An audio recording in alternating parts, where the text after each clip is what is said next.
Anong oras na? At tulog pa ang bata. Tulog na yung ate. Tulog na yung isang ate.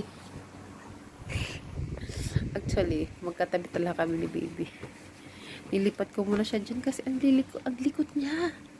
Kung ano-anong inaabot niya. Kung ano-anong inaabot niya doon. Tapos si Apa, andito sa baba natutulog. Natulog siya. Nakaupo. Ganyan siya minsan. Ay, loko. Naantong talaga ako. Anong oras na? Alauna na.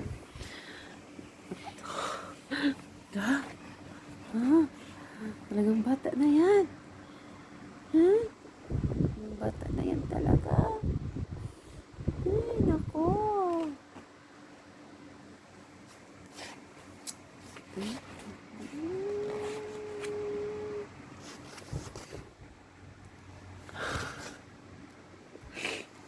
The next day, So, good morning mga bi. At saka, ayan, tulog pa yung aking mga anak. So, ako, gumising na kahit haggard pa yung muka. Lubayaan ba kasi pinagagawa ko sa sarili ko? Bakit ganon? Bakit ganon? Ang haggard ko pa, oh. Naman talaga yung arrangement. Inulit ko na naman. Hindi talaga ako mapalagay. Tara. Oh. Pinagkaharang na naman doon.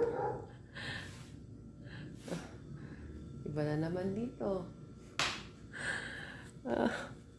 Ako lang ba? Parang may tinapay yan. Ang daming tinapay.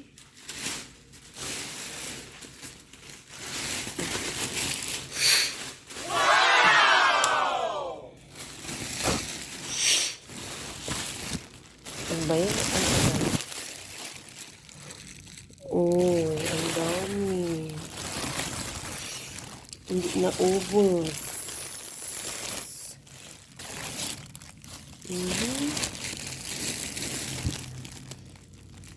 Ito.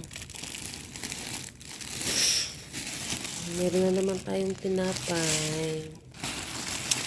Ano kasi to, isang araw pag hindi naubos doon sa cafe, sa shop na yun, so dinidispose na nila. Pag isang araw, pag hindi naubos, so dinidispose, pinamimigay. Kaya, ito naman yung kaibigan ng asawa ko, dinadala niya dito sa bahay.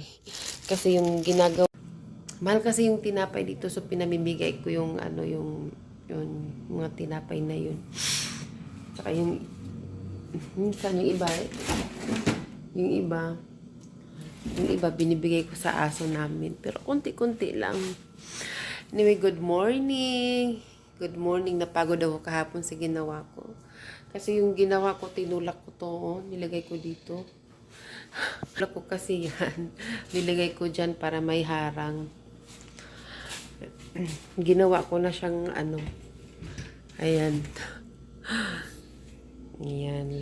Lagay ko yung bigas, tissue. Yan, nilagay ko na dyan. Dito, wala pang walang laman. Yan, nilagay ko na dyan. Ganyan. Para may harang yung ref. Kasi ito yung pintuan namin doon, yung entrance. So, nilipat ko ng ganun. Hindi pa nga, yung basura nandyan pa. Oh, ayan. O, ganyan.